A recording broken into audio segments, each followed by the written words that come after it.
His teenage son was gunned down. A classmate charged in the murder. I don't know what to say. I'm not very happy with what went by in court today. A father concerned a potential mistake by investigators may affect the case. An intense search this afternoon in Lexington after burglary suspects crashed their van and take off. Now an off-duty state trooper kept the duo from getting away with a crime. I actually think we're winning. Donald is not on the side of American workers or American families.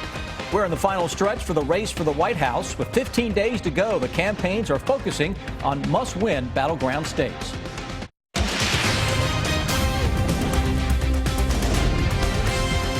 This is WKYT News at 5. Did investigators follow proper procedures when they talked to a teenage murder suspect? Trent Easterling is accused of killing 16-year-old Tristan Cole last April. The two were classmates at Mercer County High School. Easterling's attorney wants a police interview tossed out of the case because they say it was illegal. WKYT's Garrett Weimer is at the live desk now with our top story at 5. Garrett? Well, defense attorneys argued today that a 30-minute interview that police conducted with Trent Easterling back in April should not be used as evidence in court. They questioned whether investigators ever read Miranda rights to the 16-year-old suspect. His Miranda rights? Did you have him sign a Miranda waiver? I did not. Did you have Mom sign it? That's all the questions I have. According to testimony, on the day he was questioned, Easterling was taken from school to the police department in a squad car, but was not arrested or put in handcuffs. Police say they explained Miranda rights to Easterling's mother, who was there, and said she could be in the room during the interview and stop it at any time. She ended up stopping it after about a half hour of questioning. We all miss Tristan, and we haven't forgot about him. Tristan Cole's father was in the courtroom today. After the hearing, he told us he did not like what he heard. I don't know what to say. I'm not very happy with what went by in court today. I mean, somebody didn't do their job, and maybe it'll come out to, good, maybe it'll come out bad, but I mean, that was a mistake that was made that shouldn't have been made. That's all I want to say. And as for whether the interview will be used in court, the judge has not yet ruled whether or not to allow it. At the live desk, Garrett Weimer, WKYT. Garrett, thank you. Easterling will be back in court for a competency hearing in December. A big police scene near a Lexington neighborhood this afternoon after a van crashed and the people inside took off. It happened on Bryan Station near Hume Road. Police believe the men in the van were involved in some recent nearby burglaries. After searching a large farm, police took one person into custody. WKYT's Caitlin Setner has our Crime Tracker report. It was quite the scene here earlier this afternoon, and there's evidence left of the chaos. Police say this is where two guys crashed their minivan into this rock wall, jumped this fence here, and then took off. I go a couple farms down and turn left. The search was on for two men this afternoon after police say they stole some lawn equipment. They went this way, Johnny. Okay. But there's a reason there was so much chaos surrounding the alleged theft. We're told an undercover state trooper was heading down Hume Road when he saw someone jump out of a van and take a leaf blower from a trailer hitched to the back of a truck. He tried to pin the van in a driveway, but police say the men sped through a neighboring yard before crashing at the intersection of Hume and Bryan Station. The pair apparently took off into a field and parted ways. Officers pulled up to Lexington Country Club to search for their runaways. Turns out, according to police, they caught one of their guys by driving around the course on a golf cart. The stolen lawn care item, it made it back to its owner, and police called off the search for the second guy they think was involved. Police say this neighborhood has been hit hard recently by these kinds of thefts. In Lexington, Caitlin Setner, WKYT. Police have cleared the scene. They are still keeping a lookout, though, for the second suspect. People staying in a Lexington motel were evacuated this morning after a fire in one of the rooms. That fire broke out at the Lexington Motor Inn on East New Circle around 8 this morning. Firefighters say a couch in one of the rooms caught fire. The damage was contained to just that room. Firefighters tell us two people at the inn were treated at the scene by paramedics. We talked to a man who was staying in a nearby room. And I was asleep and I heard a loud explosion. and all of a sudden I was engulfed in smoke. So I crawled out of the room, got in my car, and got out of there. Firefighters say because the walls of the motel are concrete, it kept the fire to just that one room. Investigators say the fire is accidental, but they are looking into whether the motel has working smoke alarms. Our streak of nearly perfect fall weather continued today, and it should last most of the week. WKYT meteorologist Jim Caldwell's in the First Alert Weather Center with an early look at that forecast. It's a beautiful day, Jim. It is beautiful, and that's going to continue even into Wednesday. So you've got Tuesday, Wednesday, 2 really nice days. Now, it's going to get a little dicey out there with some of the gusty winds that arrive here on Wednesday night going into Thursday, but that's the next change or next chance of anything really going on out there. Right now, it's all about the beauty. We are in the 60s with a lot of sunshine showing up in all the locations you see there, from London to Moorhead to Frankfort, right here in Lexington. London coming in at 70 degrees, and they've been a little bit warmer into southern and eastern portions of Kentucky for a while now, and you can see that a little bit better there. It's 71 in Monticello, 72 in Williamsburg. Now you compare that to Lexington and Mount Sterling and Moorhead, these areas along Interstate 64, quite a bit cooler. Around these parts, at least, with those 60s showing up. Still pleasant any way you look at it. Here's what our Defender Radar Network looks like. It is calm across Kentucky and will stay that way until Thursday. That's the next best chance of rain. I think overnight we'll end up with some low 40s, upper 30s in some spots, and then we're right back into the mid 60s for highs tomorrow before we get into the 70s on Wednesday. We will track that coming up for you in just a few minutes. A man that escaped from an eastern Kentucky jail has turned himself in. Our county-by-county coverage at 5 begins in Knox County. Barberville police say 42-year-old Tommy Witt turned himself in over the weekend. Witt and another inmate ran off Friday morning while helping unload a food truck. 29-year-old John Gray is still on the run. Gray was in jail on burglary charges. Both Witt and Gray will likely face an additional charge of escape. The Laurel County Sheriff's Department has a new 4-legged member of their crime-fighting team. Edge is the department's new canine dog. Sheriff John Root says this is the first canine unit he's had during his administration. Sheriff Root says they plan to use Edge in helping with drug enforcement. The dog was donated to the department. A canine officer would normally cost about $20,000. To be able to go out and work the interstates, interdiction, and to be able to try to put a stop to some of the drugs, money seizures, or whatever it may be. The sheriff says that Edge will be available during all the shifts, but they may consider a second handler at some time. The election is just 15 days away. Hillary Clinton and Donald Trump taking different paths, but the road to the White House goes through a handful of key battleground states where the candidates are focusing their time, money, and energy. Craig Boswell reports from the White House. Hillary Clinton's entrance in Manchester, New Hampshire drew attention to her widening campaign message, appearing with Senator Elizabeth Warren and the state's Democratic Governor Maggie Hassan, who is trying to unseat Republican Senator Kelly Ayotte. Because we've got to break through the gridlock. Clinton is now focusing on helping congressional candidates as well as battling her Republican rival. We've got to make it clear that Donald is not on the side of American workers or American families. Donald Trump is midway through a multi-day campaign blitz in the must-win state of Florida. In addition to a pair of rallies Monday, the GOP nominee is holding a trio of smaller roundtables where Trump slammed recent polls. I actually think we're winning, and what they do is they show these phony polls where they look at Democrats, like the ABC phony poll that just came out, totally phony poll. The CBS News Battleground Tracker poll shows Trump trailing Clinton by 3 points in Florida, where Monday early voting got underway in portions of the state. Over 1 million voters have already cast their ballots, and today 50 of the 67 counties are beginning early voting. At this point, 61,000 vote-by-mail ballots have already been returned. Early voting also began in Alaska, Arkansas, Colorado, Massachusetts, Texas, and Wisconsin. Craig Boswell, CBS News, the White House. A new poll out today by Gen Forward shows that voters between the ages of 18 and 30 are now shifting support towards Hillary Clinton. A month ago, the same poll was nearly even. After a last-second win this weekend against Mississippi State, the Cats are now just 2 wins away from becoming bowl eligible. Kentucky travels to Missouri this weekend. WKYT's Rob Romley joins us now with our Big Blue coverage at 5. Hello, Rob. Hello, Mark Stoops saying again today he is proud of his players and his coaches following Saturday's dramatic win over Mississippi State. But now it's time to move on. The Cats were coming off a bye week. The preparation for Mississippi State paid off.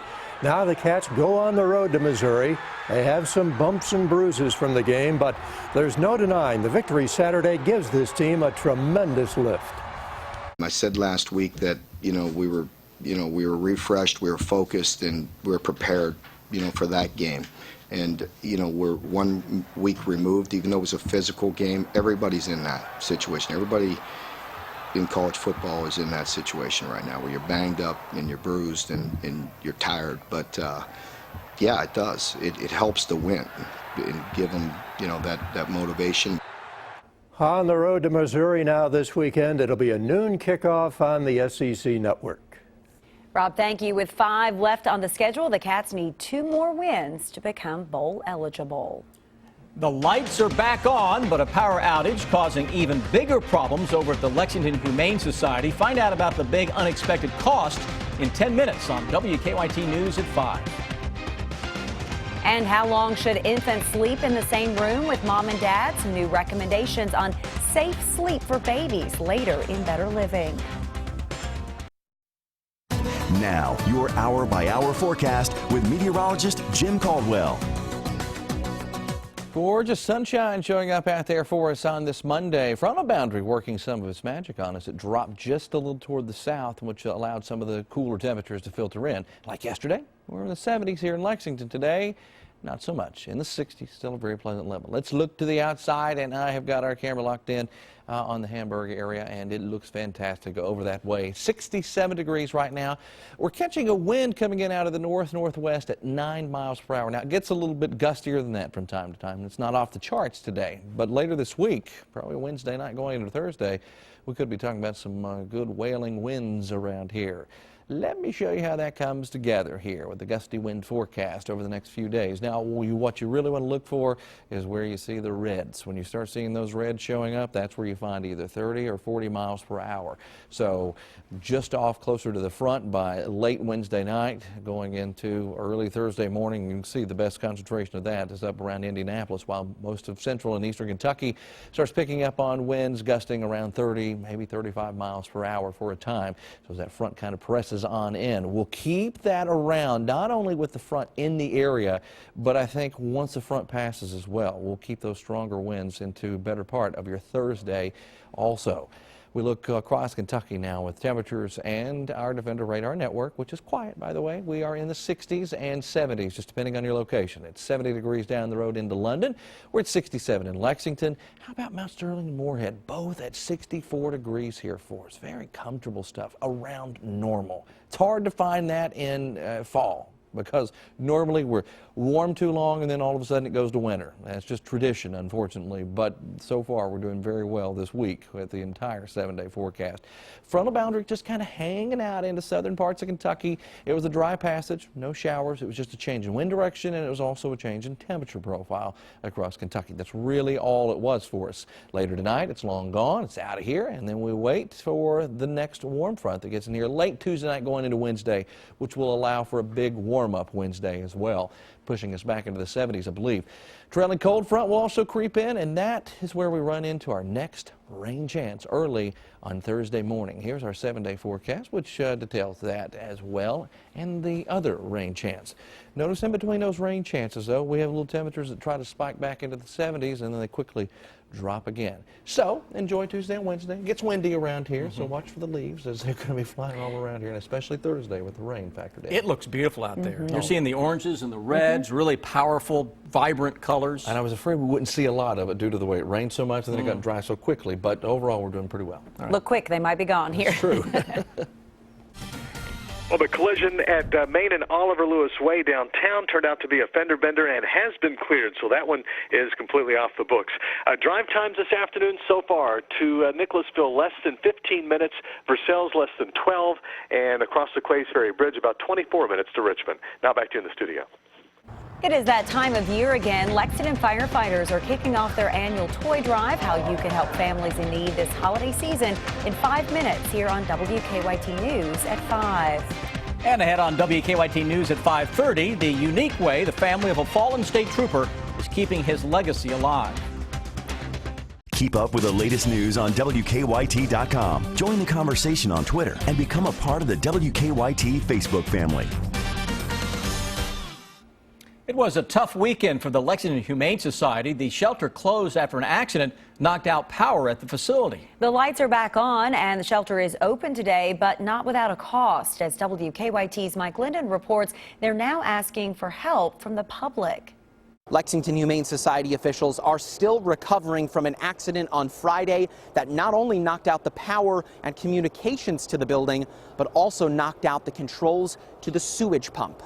Humane Society officials say a sanitation truck accidentally knocked down a power pole on Old Frankfort Pike around 3:30 Friday afternoon.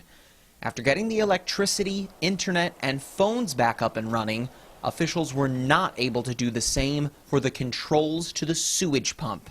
With more than 500 animals inside the Humane Society, volunteers have had to stop power washing kennels to save water. Until the control panel is repaired, a company is manually pumping out the sewage at about $300 a pop.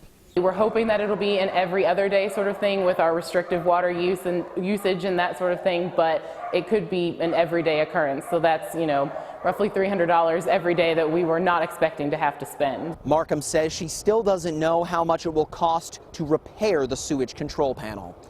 In Lexington, Mike Linden, WKYT. Well, as they have done in the past, Humane Society leaders are asking the community to help. If you would like to make a donation, all you have to do is go to WKYT.com and click on this story. The Lexington Fraternal Order of Firefighters kicking off their annual toy drive today. PMM Southland Investments on Southland Drive will be the new headquarters for the toy drive. This is the 85th year for the FOF toy drive. This is just another way that we can go. Another way that we can give back to the community that gives to us. There's plenty of people out there that need assistance, so that's what we're here for. And if you're a parent in need, sign-ups to participate in the toy drive this year begins on November 7th. Police say they were shot and their home set on fire to hide the murders. Now a second person is charged. We're tracking the investigation from Laurel County ahead on WKYT News at 5:30. New research shows an increase in cancer deaths linked to smoking, and Kentucky is high on the list. The story next in Better Living. It is time now for Better Living, health, education, and consumer news that impacts your life. About 3,500 babies die every year from sleep-related deaths. Now the American Academy of Pediatrics is issuing new recommendations for safe sleep for infants. Marley Hall has more. Jessica Swinson and her fiancé make sure their 2-month-old baby girl Malia is close by for bedtime. So we can see her, keep an eye on her, listen to her breathing. And that's right in step with new guidelines from the American Academy of Pediatrics to help decrease the chances of sudden infant death syndrome and other sleep-related deaths. The group recommends infants share their parents' bedroom for at least the first 6 months of life and ideally for the first year. The studies that were done looking at the reduction in risk of SIDS really were done throughout the first year of life, and we know that reduction can be as much as 50%. The recommendations continue to remind parents that babies should be placed on their back on a firm mattress in the crib or bassinet, and there should be no blankets, bumpers, pillows, or toys. Dr. Lori Feldman-Winter says breastfeeding is also recommended. Exclusive breastfeeding can reduce the risk of SIDS by as much as 70%. Also recommended, offer a pacifier at naps and bedtime. And babies should get plenty of supervised awake tummy time to promote development. Let me get this smile. Malia's parents are doing everything they can to keep her safe, including giving her her own space. We never let her sleep in the same bed with us. It's too dangerous. That way everyone sleeps better, but only for 3 to 4 hours at a time. Marley Hall, CBS News, Clementon, New Jersey. Increased awareness of SIDS in the 1990s led to a decline in deaths, but rates have since plateaued. Doctors hope the new recommendations will have SIDS death on the decline again. New research shows cigarettes contribute to more than 1 in 4 cancer deaths in the U.S. The rate is highest among men in southern states where smoking is more common and tobacco control policies are less strict. The American Cancer Society study found the highest rate among men in Arkansas, where 40% of cancer deaths were linked to cigarette smoking. The highest rate among women was here in Kentucky at 29%. The lowest rates were in Utah. And finally, how about Thin Mints for breakfast? The Girl Scouts and General Mills are working on a Girl Scout cookie cereal. 2 flavors, Thin Mint and Caramel Crunch, will be available for you in January. Now, here's what's coming up for you at 5:30.